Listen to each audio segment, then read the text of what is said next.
when I'm training my coaches, I train people to become breakup and divorce coaches. They say to me, but I'm not as confident as you, Sara, or I'd never want to do a video thing like you do, or I don't know as many amazing people like you, Eric. You know, how do I do what you do? And I'm like, you don't. You know, I've got me down, just like Eric, you've got you down. Like, no one can be us. You've got to be the best you. And I think when people click into that, and I look at with my coaches, now one of my coaches, she survived cancer, and she wants to be a breakup and divorce coach. She's also coaching cancer. So we're combining it. It's not about ditching her experience and just taking this new set of skills on. It's about putting everything together and being the best version of her. You know, I've got a bereavement and breakup coach. I've got domestic abuse coaches who've been through abuse and come out the other side and are combining that and helping people. And when they step into their own stride, when anyone steps into their own, you know, their own shoes, instead of trying to step into somebody else's, that's when it clicks. That's when you connect with a passion. That's when books become easy to write. That's when clients are knocking on your door. That's when the shift happens.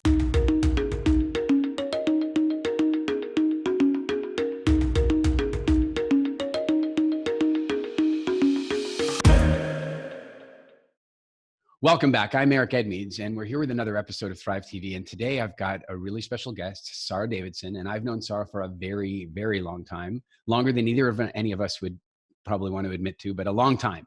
And in fact, I'll share a little story about how Sara and I met. I'm not even sure if you really know this story. Okay, this could be interesting. Well, because I had been involved in Tony Robbins seminars and stuff back in the US, when I moved to London, their team would often reach out to me and ask me to come to the events and support them, and not really be on crew, but really be there, like maybe to help them sell their higher end programs, that kind of stuff. And so as a consequence, I would always get a crew bracelet. And that would give me full access to the entire place. So, you know, it's going to be 5,000 to 6,000 people there, and I would be able to get in. And so I would always go and score myself a couple seats in the front row. And then, you know, as people started looking around for front seats, I would selectively choose who got to sit in the front row with me. That's how we first met the first time.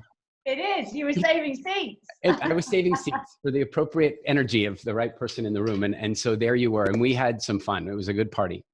Yeah, it was great. So, and we've gone through unbelievable evolutions since then. We've gone through marriages, and we've gone through children, and we haven't gone through them, but we've had the experience of becoming parents and all that sort of stuff. And of course, and you've written a number of books, and you've really gotten involved, having gone through a particularly challenging uncoupling. You've really gotten involved in becoming the divorce coach, and you've been supporting people through that process through breakup recovery retreats. You've got your book Uncoupling, and you're doing just really incredible work, getting fantastic media. And I'm glad to have you here because I've had some relationship, let's call, expert's such a strange word, but I've had some relationship specialists on the show. I had Bruce Music. We interviewed Bruce Music from Love at First Fight. I had John Gray on as well. So it's been really good to be talking about that. But I'll tell you, one of the questions I've been getting a lot from people is, my ex blank is being unreasonable. My ex-wife, my ex-husband is being unreasonable during this lockdown. There's custody issues. There's all kinds of stuff. And I want to know how to communicate. And Sara, so I just want to say I'm glad to have you here, because it's not all about how can a husband and wife get along better now they're locked up in a house. It's also how can an ex-wife and an ex-husband get along while they have to navigate this situation. So thank you so much for being here. No, you're welcome. Thanks for inviting me. It's really, really an honor to be here. I want to share with you, I guess, in a sense, 3 stories that I've been dealing with in my close proximity that I've been observing. And then let's jump into a conversation about navigating stuff. Story number 1 is a friend of mine lives in Northern California. She had a fling. The fling resulted in a child.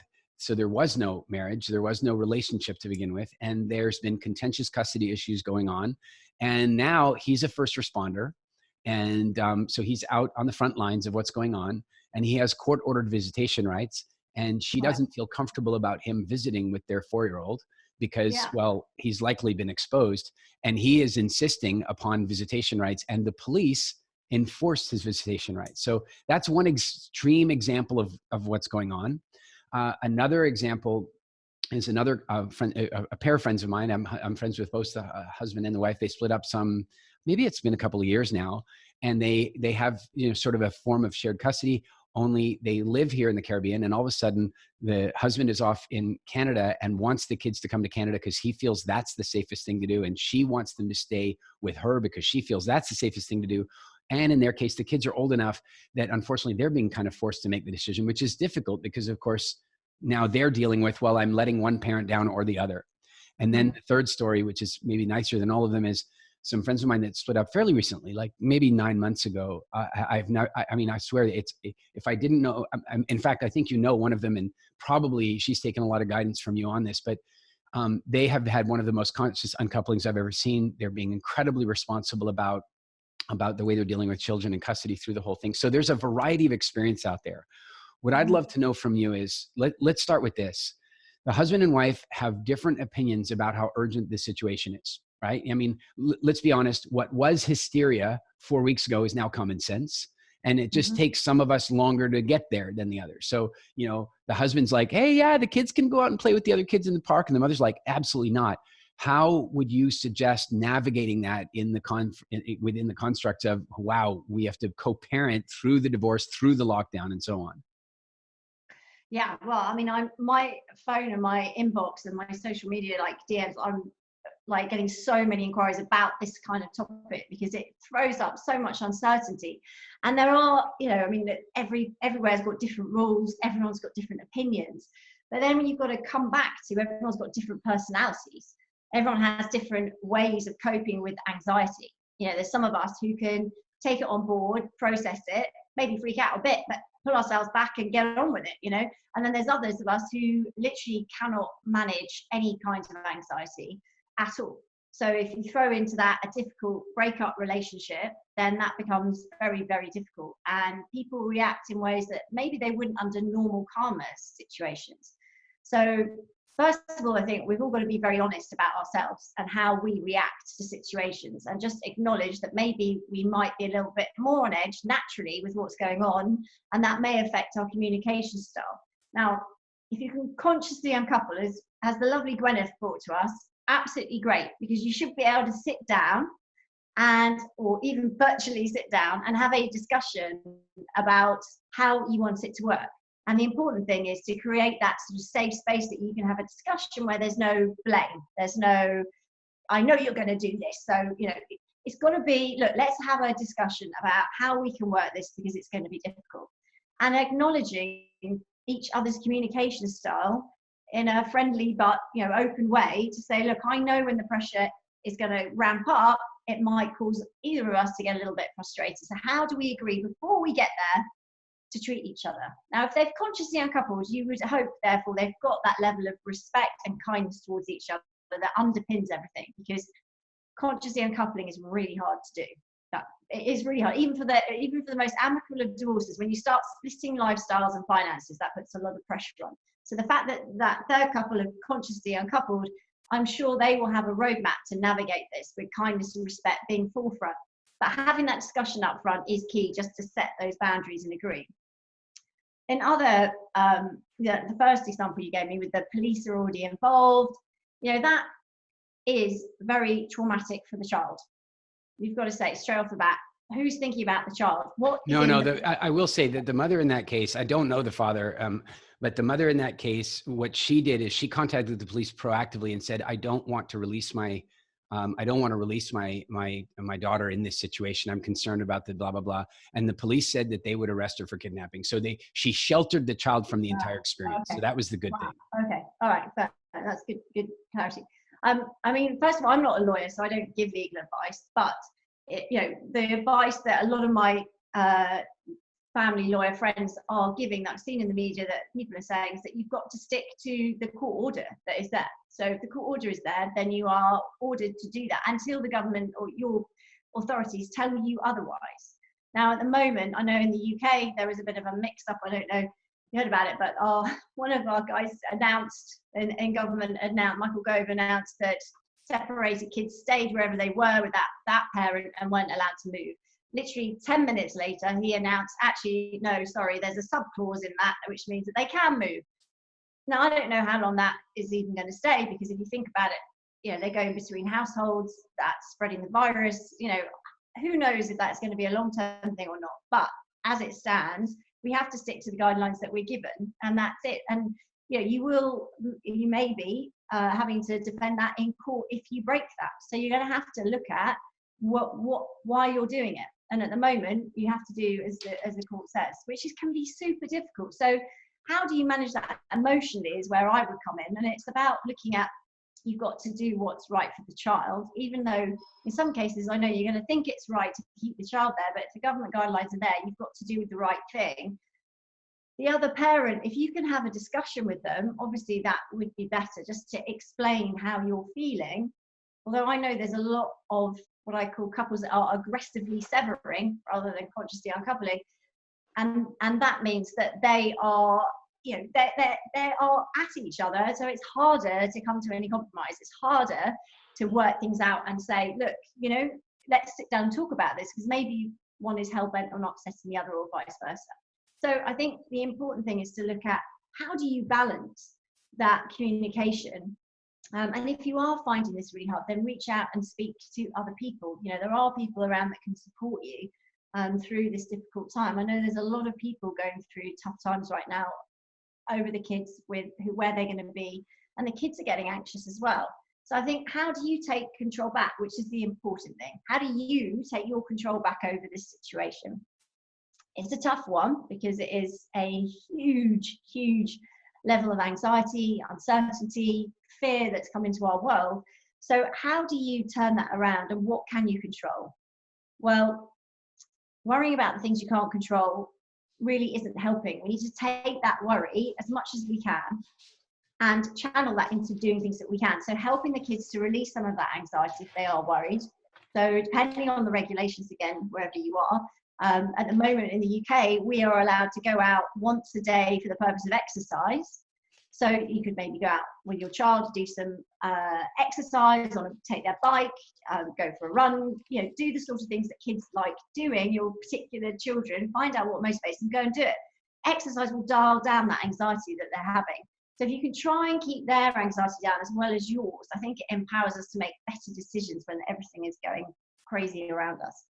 Yeah, I've been asking a lot of people about parenting in that category, because our children are, especially when they're in that stage of forming their rules and forming their beliefs about the way the world works, this is a tough time. And, it's really there, and it's not what you say that's going to infect them or affect them so much. It's going to be what you do. Yeah, absolutely. I know my son has been worried about it, and you've got to lead by example. Yes, everyone's worried, but the news is on the entire time, pumping out messages which will freak anybody out. So I think the important thing is to choose what channel you're going to get your news from, because you do need the updates. You do need to know what safety precautions you need to take. You do need to have all that information. So you can't bury your head in the sand and not look at it. You have to look at it, but then look at that, take that information, and then come out of it. Don't get immersed in it. Don't get stuck in it hour after hour after hour. Go in, think about it, and come out. So I think it's really, really important to be able to take control in that way as well. So as well as taking control of your exercise and getting out the house, if you can do that, to get some fresh air and exercise, also choose how long it takes to get you that information. Do not leave the news channel on all day. Do not watch all the news channels and everything they're saying and read them, because it is overwhelming. And I think it's, I think the journalists are doing a great job in reporting, but it's up to us to decide what we feed our brain with. Because if you take in everything that's chaotic, that's upsetting, that's scary, it's going to make you feel more heightened with your anxiety and your fear. So choose what you're going to listen to, choose a channel, get the information you need, maybe once in the morning, once in the evening, and then get out. Don't stay there, just get out, use that information wisely, take the precautions, but don't stay stuck in it. It's funny. I've been telling people these are my rules right now for social media. First of all, I'm a big believer that social media is an incredible thing. It's wonderful. People can be wrong about it all day long, but it's just like anything else. The question is, are you using it, or is it using you? Yeah. And so my rule for that generally is this, that with Instagram, I have unfollowed anybody who is scaremongering, who is spreading conspiracy theories. If they're putting out canned social media content that their team produced a month ago, done. I'm done following them. I'm following people who are providing inspiration, real good information. And then on Twitter, I have a different policy. I follow credible, medical, scientific, real people who are looking into the real research of stuff. And so when I want to be informed about what's going on, I zoom over to Twitter. I've got all the information at my fingertips. And when I need a little boost and I'm looking for some inspiration, right over there to Instagram, and I curate my experience. Exactly. I've been posting some funny videos on my Instagram. So I think laughter and keeping your spirits high is really important. It can't all be doom and gloom. Although that doesn't mean that you should be glib about the situation, because you've got to follow, you've got to take it seriously. But taking it seriously doesn't mean you have to be stressed all the time and worried all the time. I observed something about myself the other day, and I shared this in an early interview, but I found myself, I'm here alone, and which is odd because, of course, what I've been complaining about lately, I admit, was that I never get alone time. Like I used to be a guy who would never book anything more than 5-6 weeks in my calendar. And now I'm a guy who has stuff booked out 18 months in my calendar. And I don't get it. Like the only time I seem to be on my own is like in some hotel room somewhere, occasionally just enough time to sleep, or on a plane. And all of a sudden here I am alone in my own house, like completely. And you know what I found is like, I had Robbie Williams playing on the system, and I'm singing along and I'm dancing my way through the living room and I'm kind of having fun. And then somebody called me. And so how do I answer the phone? Hi. Because it's not socially acceptable to be enjoying myself right now. And that's just, I'm done with that. Here's my deal. I am aware there's a concern. I'm aware that there's stress. I'm aware that there's a measure of danger. I'm aware that we're concerned about hospital surge and a variety of other things. And I'm aware that there's a lot of economic uncertainty. I'm aware of those things, but none of them are threatening my existence in this moment. And so I'm going to have as much fun as I can. And I'm not embarrassed about that. And I think this is important. This particularly comes down to when people are already estranged, they already have this thing where it's like, if there's tension between them, one of them can be having a really nice day, but if the other one calls, they could be over here talking, there's all kinds of good stuff going on in my life. Oh, it's my ex-husband. Hi. And they drop, or it's my ex-wife. Hi. And they drop. But I think that that's happening even more now because it's like we're supposed to be sad or we're supposed to be afraid.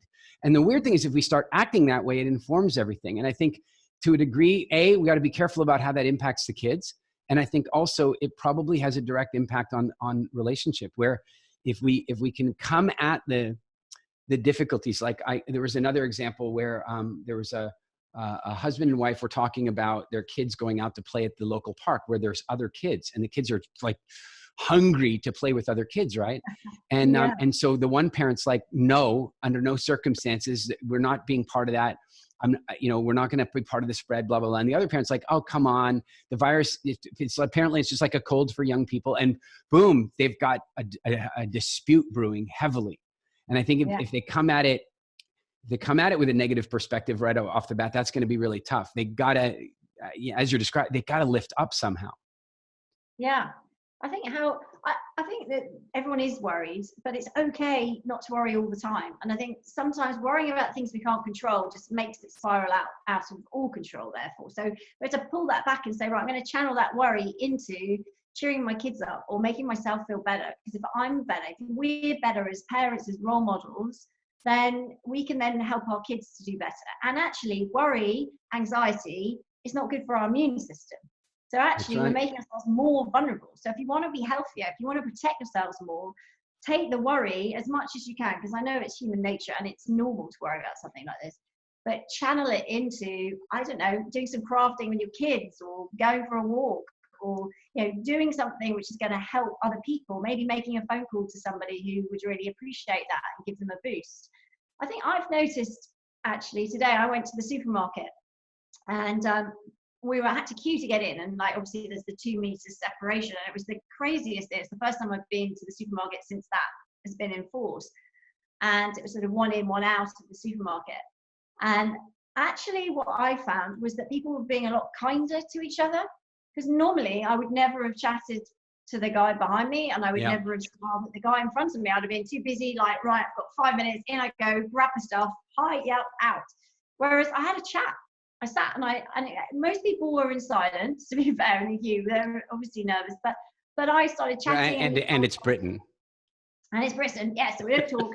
But, you know, this guy, he was a really interesting man, and he was giving me his take on things, and the guy in front had a mask on, which I think is quite frightening. I found it frightening. I was like, oh, I don't have a mask. Oh, no. But then it's like, okay, well, you know, you start talking about these things, and actually it bonds people. And I think what we're seeing now, I mean, in the UK, the Prime Minister put out a request for 250,000 volunteers to help right now, because we need help for driving deliveries to the NHS, and phoning people who are lonely. And within one day, they've had over 400,000 people sign up.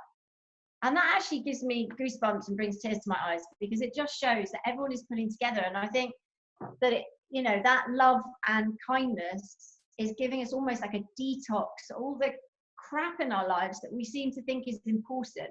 It's almost like that is now leaving, because we're really getting a very clear message of what is important and who is important to us.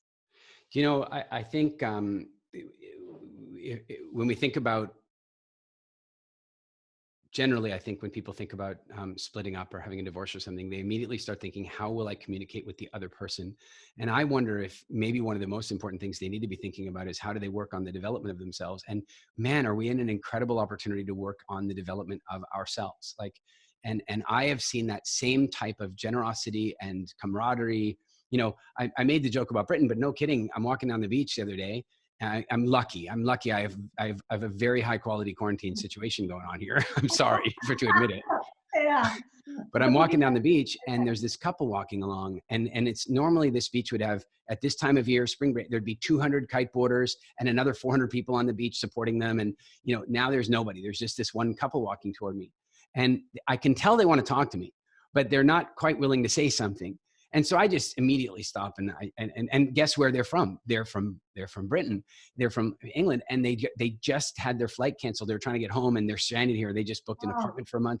But the next thing you know, we're having this really like normal, nice conversation. I'm telling them where the right grocery stores are, and you know, and I'm giving them the details they need to have.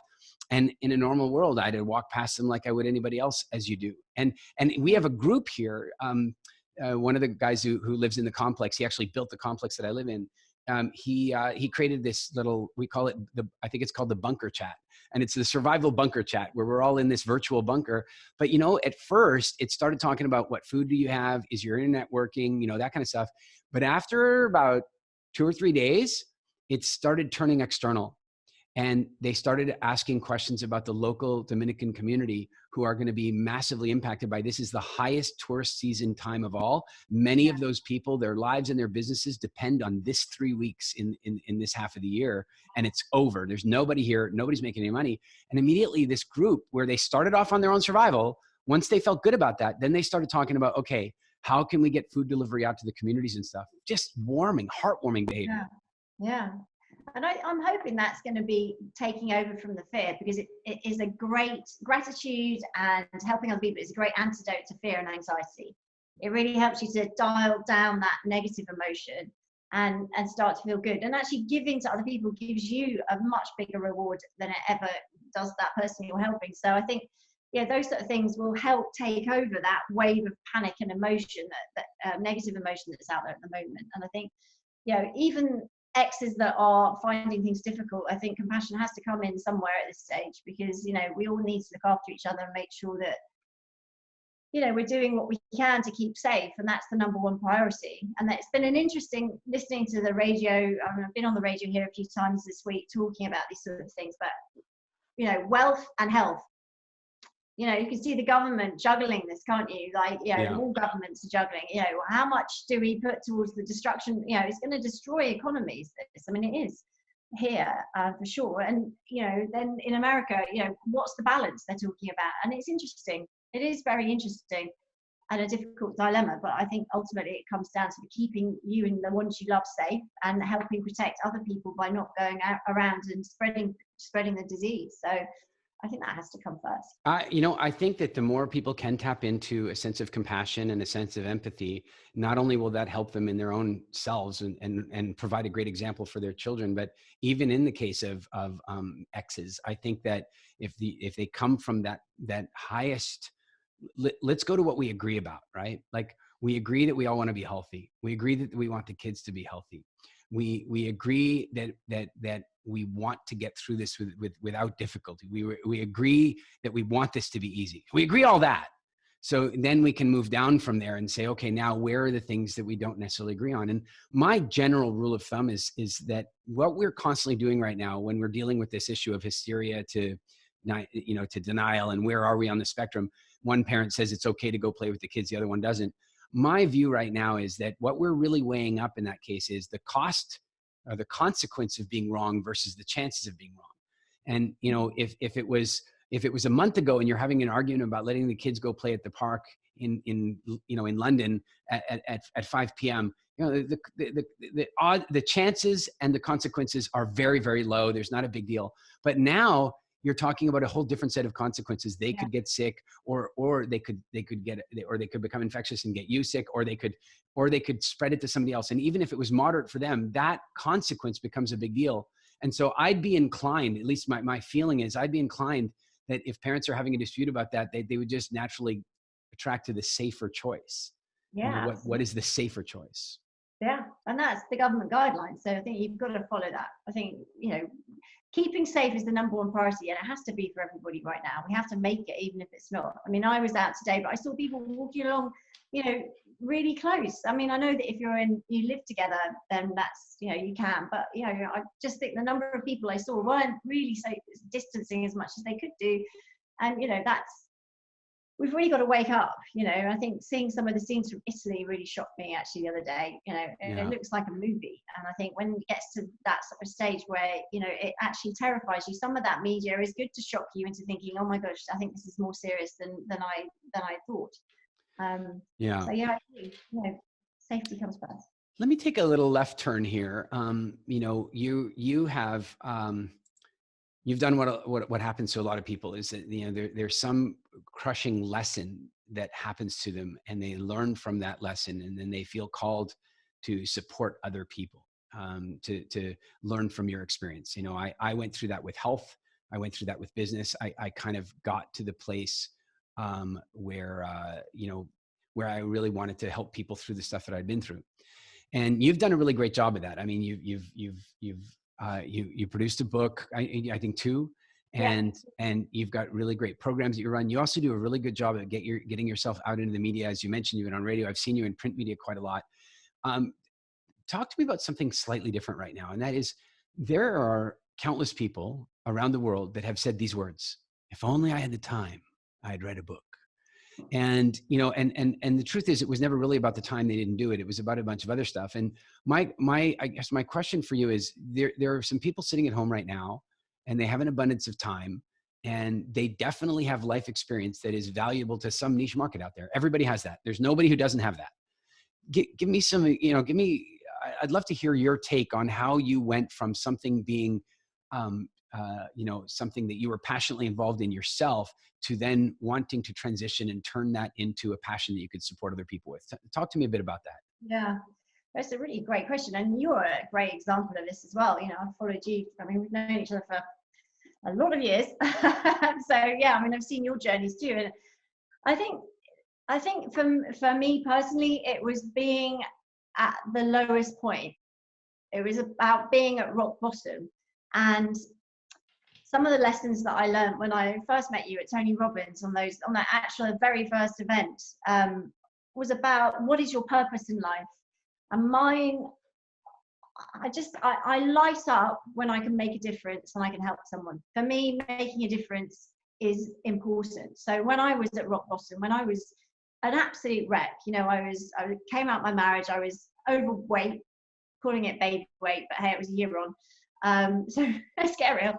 It was probably chocolate sponge and custard, but it was probably more to do with that.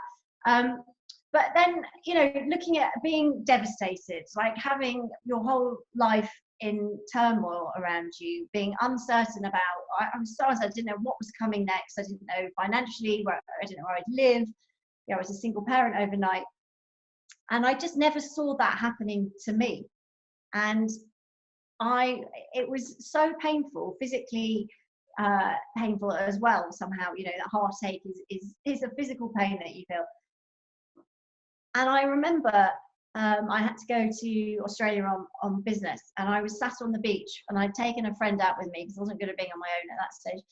And we were sat on the beach. I said, you know what, this can't be just a lesson in my life to learn from. Like, I've got tools here that I've learned with all my coaching. I've got experience here that I know how to put this back together. You know, as a coach, I know that I can turn this around. I just don't quite know, you know, how, but I know this isn't just going to be for me. It would be a complete waste if it's me bearing the scars and nobody else learns from that.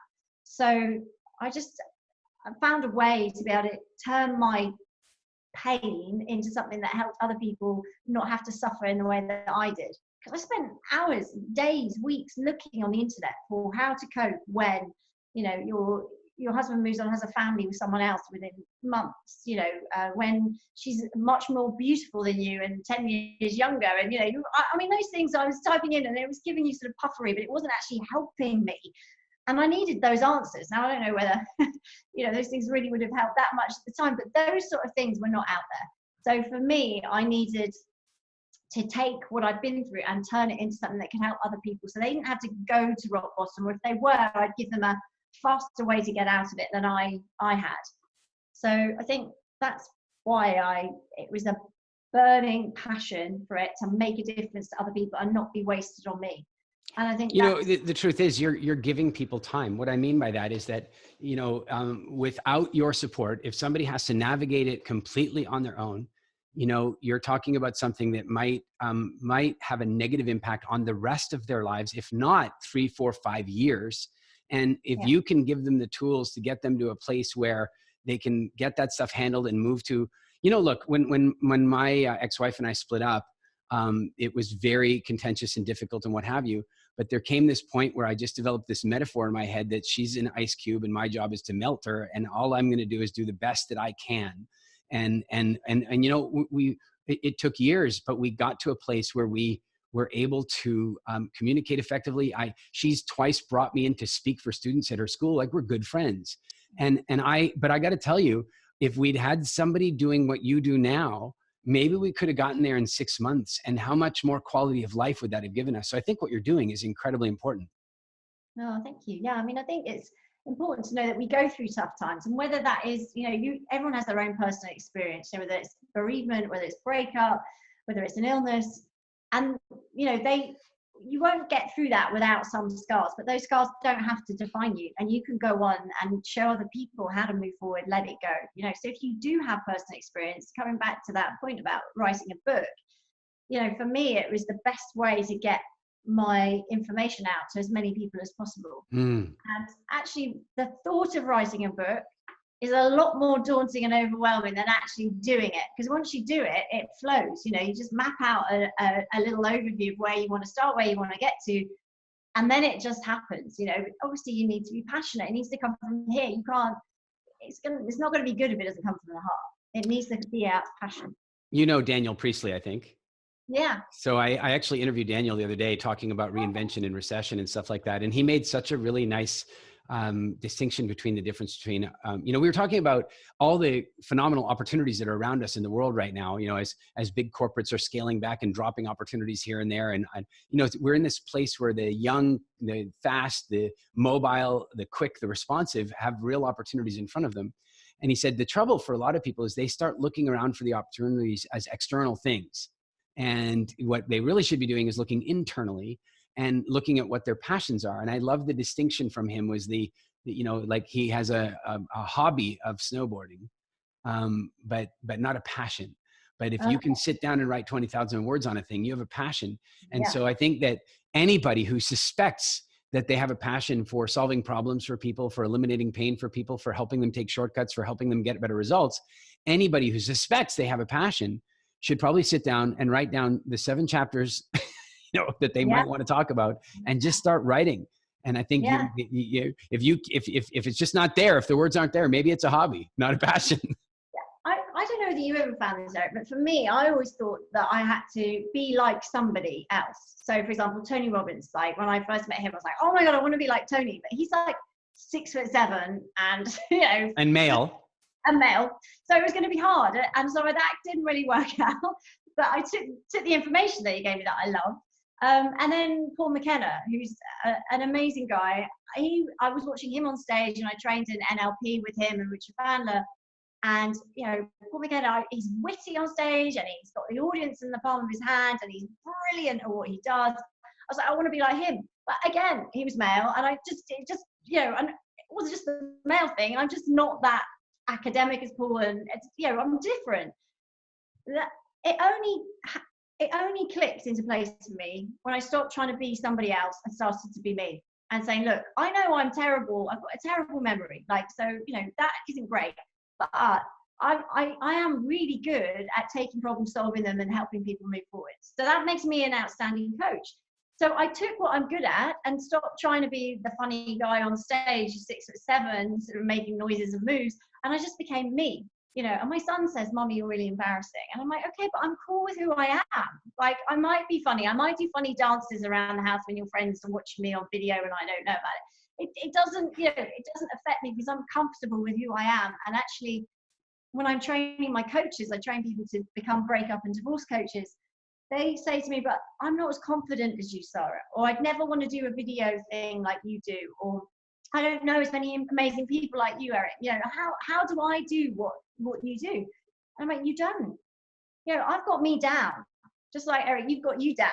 Like, no one can be us. You've got to be the best you. And I think when people click into that, and I look at with my coaches, one of my coaches, she survived cancer, and she wants to be a breakup and divorce coach. She's also coaching cancer. So we're combining it. It's not about ditching her experience and just taking this new set of skills on. It's about putting everything together and being the best version of her. I've got a bereavement and breakup coach. I've got domestic abuse coaches who've been through abuse and come out the other side and are combining that and helping people. And when they step into their own stride, when anyone steps into their own shoes, instead of trying to step into somebody else's, that's when it clicks. That's when you connect with a passion. That's when books become easy to write. That's when clients are knocking on your door. That's when the shift happens, I believe. Yeah, I think that's really, really solid. Again, it's that, I don't know how to put it, but it's, I always tell people when they want to become like comfortable on stage, or they want to be a good coach or what have you, I'm like, if you want to become a good speaker or a good coach, work on your speaking skills and work on your coaching skills. But if you want to become phenomenal, memorable, influential, impactful, effective, work on you. That's really, and it's interesting for me, I've never had this conversation with you, and it's interesting for me to hear these things, to hear the various little insecurities that can come up when you're being driven in one direction or another, or when you're going through a tumultuous divorce or any of that kind of stuff. Like I hear some of that stuff and I think, wow, what I remember, and I don't know what year it is that we met. It couldn't have been, it must have been, 99, 2000, like it's a long time ago. And I remember I'll tell you what was that? I was 12. That's right. So me too. What the hell? Why would you have to say something so obvious? So in any event, I'll tell you what I remember, because I think this is a valuable exercise. What I remembered was an incredibly comfortable, charged, fun, spontaneous, gregarious, generous, ball of energy. That was my impression of you then. And what's crazy is I was right. It just maybe took you a little longer to see it. And vice versa. I've had that experience in my life. Carl, our good friend, Carl Pearsall, roughly that same year that you and I met, Carl comes up to me and he goes, you should be a speaker. And I'm like, what? Are you insane? I'm terrified of speaking. That's a ridiculous idea. And he goes, no, Eric, I'm telling you, you could be sharing the stage with Tony Robbins.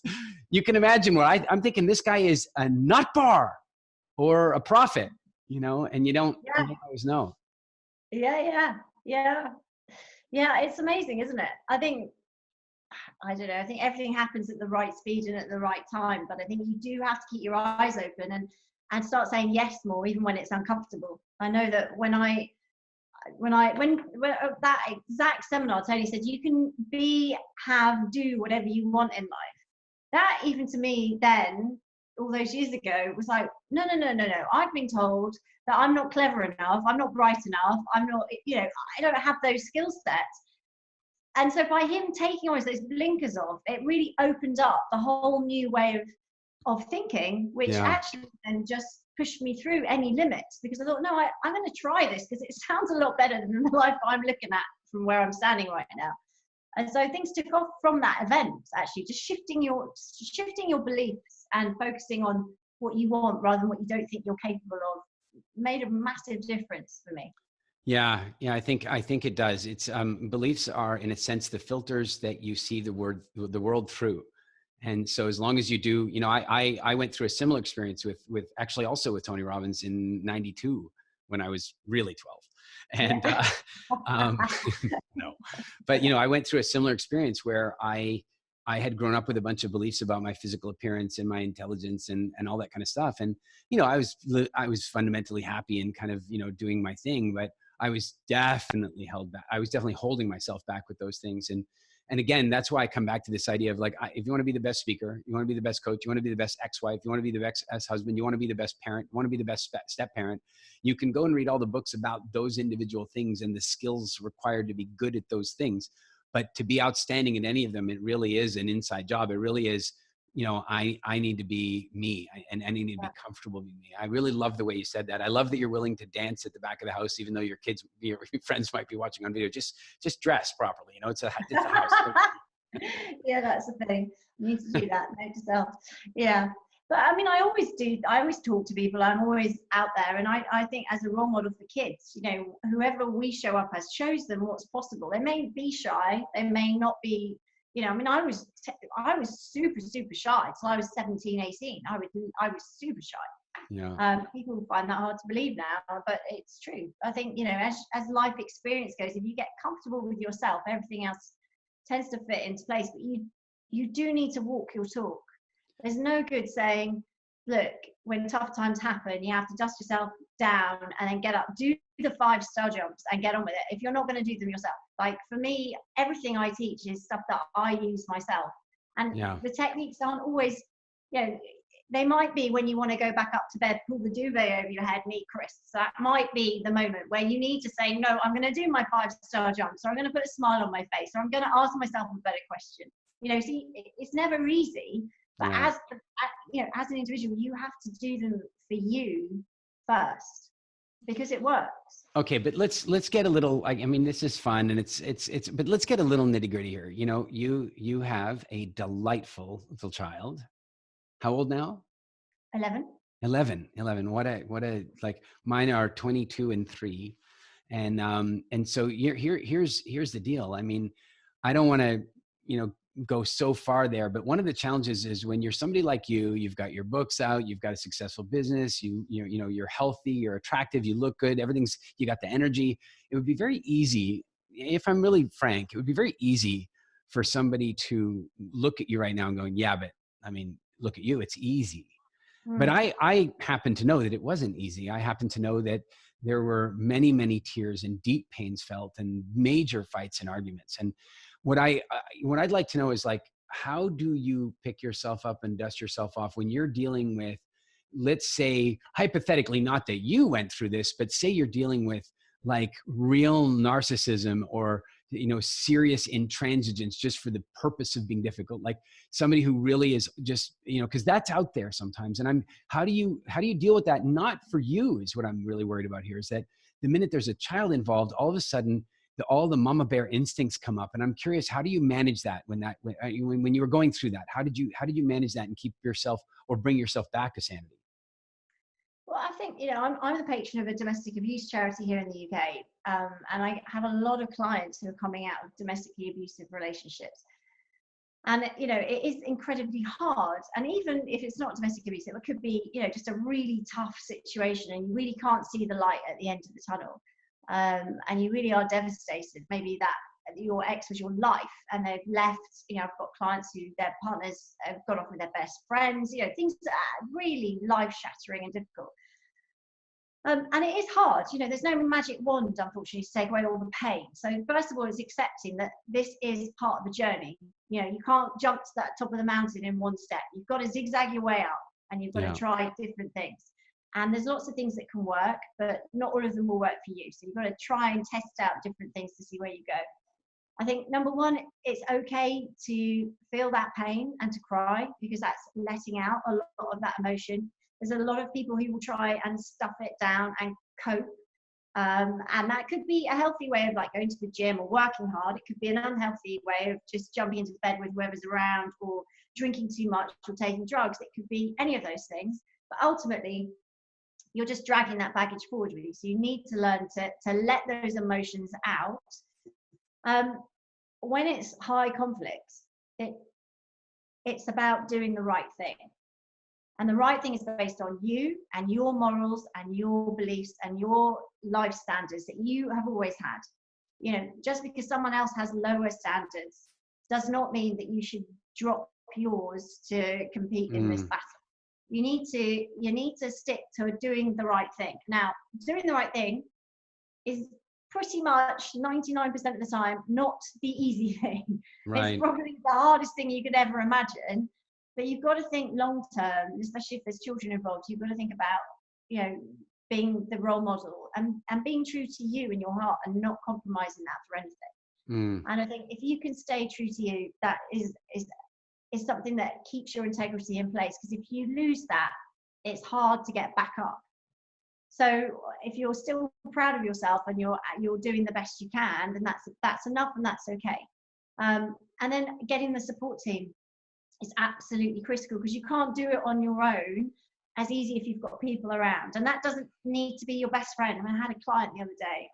She turned up and she said, popped her boot as she's like coming into the clinic, so I could see into the back of her car. She had all these bin bags, and she was saying, "Oh, I've chopped up all his clothes. I'm going to dump them around at his new flat he's sharing with the girlfriend." And I was like, okay. She goes, "Well, I created my support team and I have my best friend in there, and she's really angry, so she came around." I'm going, okay, we need to like really put some rules around how we choose the friend in the breakup support team that's going to give you the advice. This, you know, you can still have that friend, but in your support team, it's going to be someone who's constructive and not emotionally involved. You know, it's going to give you decent advice that's going to serve you well. So yeah, I got to say, like cutting up the clothes and delivering them, that's something you talk about doing. And they actually went through and it was like free bam. I mean, God, the guy had loads of clothes and they were shredded. So yeah. So again, that wasn't doing the right thing, and yeah. the thing backfired there, and there were consequences for her of that. Yeah, I imagine so. There's some here. I have a question. Something I've wondered about since I saw what you're up to and what your business was about and what you're doing for people. This is like, what percentage of your clients are men and women? That's a great question. People ask me that all the time. I'd say 65% are female, but I have a lot of male clients, because coaching is not therapy, I think. And I think men are used to having a sports coach or a business coach or a personal trainer coach, you know.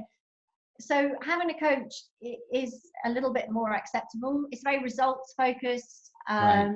It's a little bit of tell me the backstory, but we don't dwell there. It's not where we stay. It's about moving them forward. Yeah. So actually they find it helpful in a sort of constructive, more logical way, actually, which appeals to a lot of my male clients. I mean, they range from, you know, I've got high-flying entrepreneurs and business people. I've got some celebrities. I've got, you know, farmers. I've got, you know, guys that were the stay-at-home dad where the mum went out to work. So there's a whole different spectrum. But I think just being able to talk is something, but that isn't therapy, because I think there's still a stigma around therapy, whereas coaching, we kind of don't have that.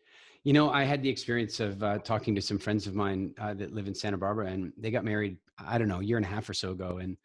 And we were just having this conversation. And one of them said, "Well, yeah, but our therapist." And I was like, you're a therapist? And they're like, "Yeah." And I said, "Are you guys having, you know, are you having any problems?" "No, because we have a therapist." Yeah, exactly. And it really, that really hit home for me, because particularly in the space that we're in, you know, when you've spent as much time as you have studying personal development and psychology and all that kind of stuff, there's a real temptation to think you can handle it for yourself. And I think that a lot of times, you know, preemptive therapy or preemptive coaching can actually be really, really, really helpful. Yeah, if it's reactive, you're fixing a problem, so that Yeah. it's already happened. Whereas if you're constant, if you've got someone to check in with, I mean, one of the things I see, for example, in my clinic, I had the other day, this woman had been in a relationship where things had stacked for so long. There were issues that they'd never discussed. For her, for him, he hadn't even realized they were an issue, but for her, there'd been massive issues along the way which she hadn't addressed. So having a therapist along the way to discuss those sorts of things can be, I think, really, really helpful, because you just avoid getting to that crunch point where it's too late.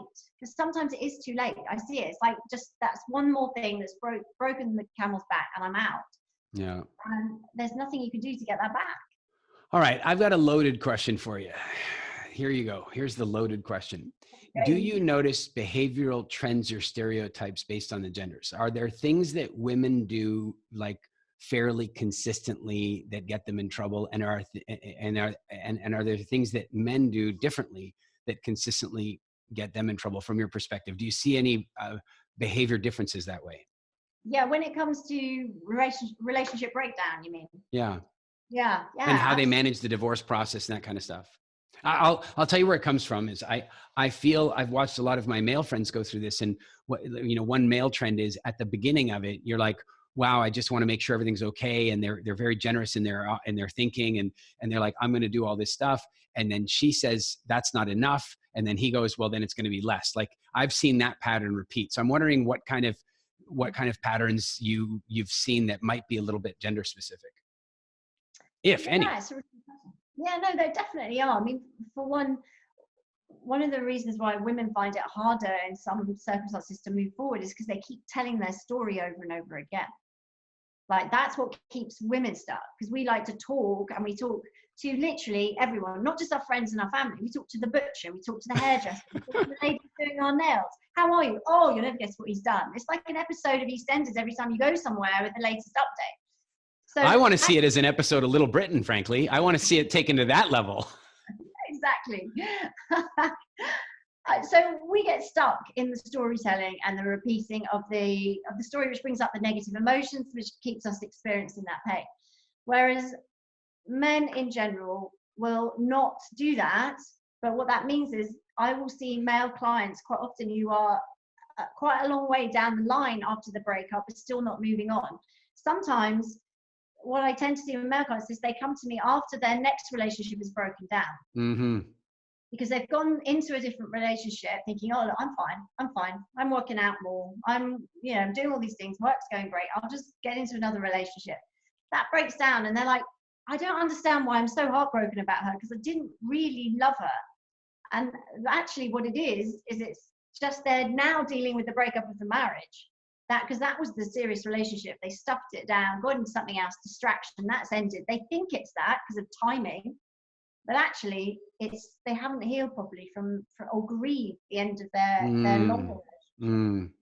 Yeah, I think that one of the things that I see happening quite a lot is blame, and there's this balance between being able to really truly communicate your truth about what's unacceptable to you, your boundaries. There's a difference, I believe, between that and blame. And I think one of the issues with that is recognizing that if you don't turn in and look, like, one thing I've really come to realize is that if somebody's in a relationship and the other partner's not treating them well, then they taught that partner to treat them that way. Like they from the first time they accepted it, or from the first time they rewarded it, they just said, that's how you get me to behave the way you want me to behave. So there's always two sides. There's always culpability on both sides. And I think that if people stay in blame, then they rob themselves of the opportunity of personal growth, and they're going to take the same crap with them that caused the problems the first time. And they're going to start to realize, and then they're going to say stuff like this. And I'm sure you've seen this. It's like, I don't know, that's the third woman in the row that I've attracted that does that stuff. Or that's the third man in a row that I've attracted that does that stuff. It's something about me. No, it isn't about you that attracted them. It's that you trained them.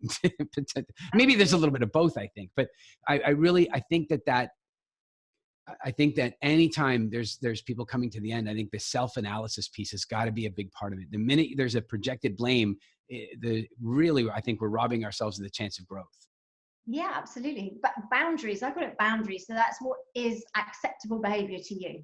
So when we go into a relationship, our boundaries are like, if you imagine like a brick wall with like new bricks in around us. And then, for example, someone will say, well, you're a bit of an idiot.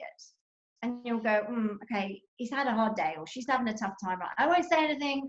I don't like it, but I'm going to suck it up because that's the kind of person I am. So that brick then disappears from that wall.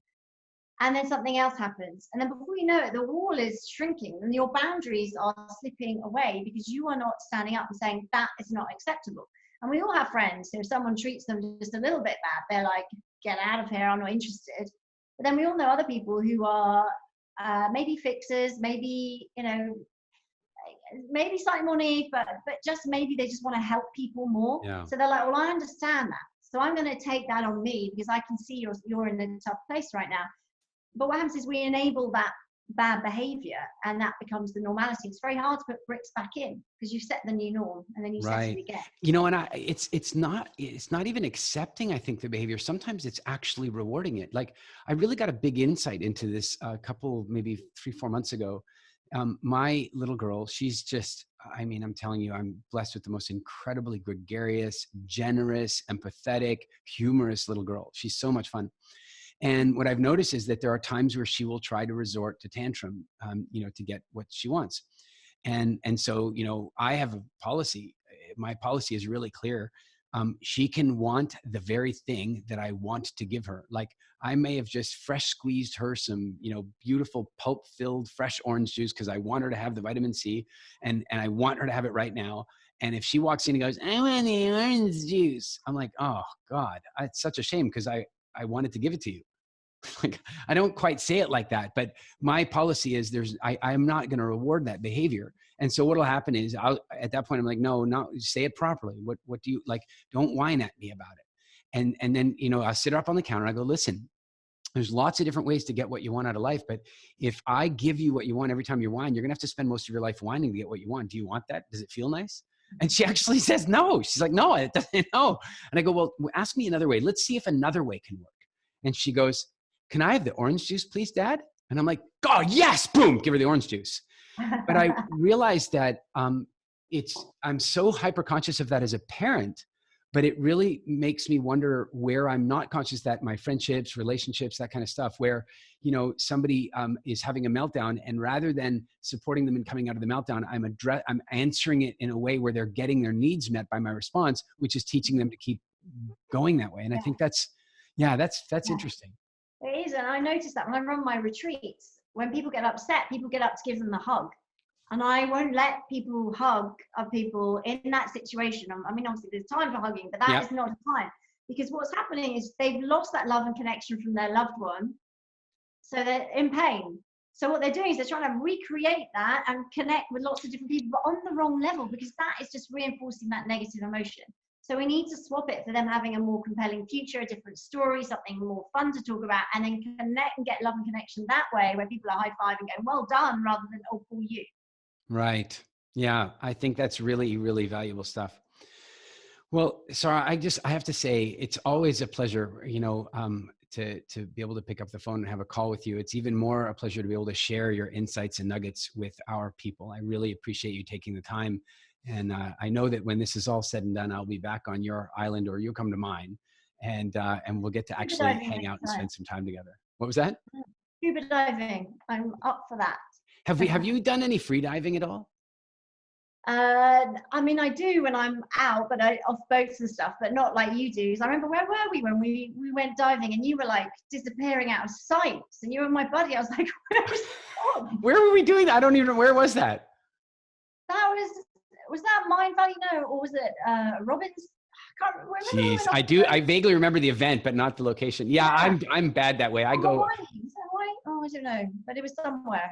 Yeah, it was, I do that. I go, I got into freediving living in Turks and Caicos and I love the freedom of it. But my deepest dives have been like in scuba. I only got certified and never went any further. So what is that? 30 feet or something like that? You know, never. Yeah. But my deep free dives have been in the realm of like 90 to 100 feet. It's a different kettle of fish down there, but I'll do a little scuba. You do a little free diving. We'll go see some whales or something. Yes. Amazing. Tell me this, how do people find you? somebody, I mean, obviously your books are available on Amazon. I noticed that Uncoupling was at #1 in divorce at one stage. That's awesome. #1 bestseller in divorce. They can definitely go find your books, but how do they find you? So I'm on social media all the time doing videos. So Sara Davison, divorce coach, Instagram, Facebook, Twitter. And my website is saradavison.com. So, excellent. yeah. We will definitely share that in the show notes and get that out to people. And we'll let you know when your episode is going live on the channel properly.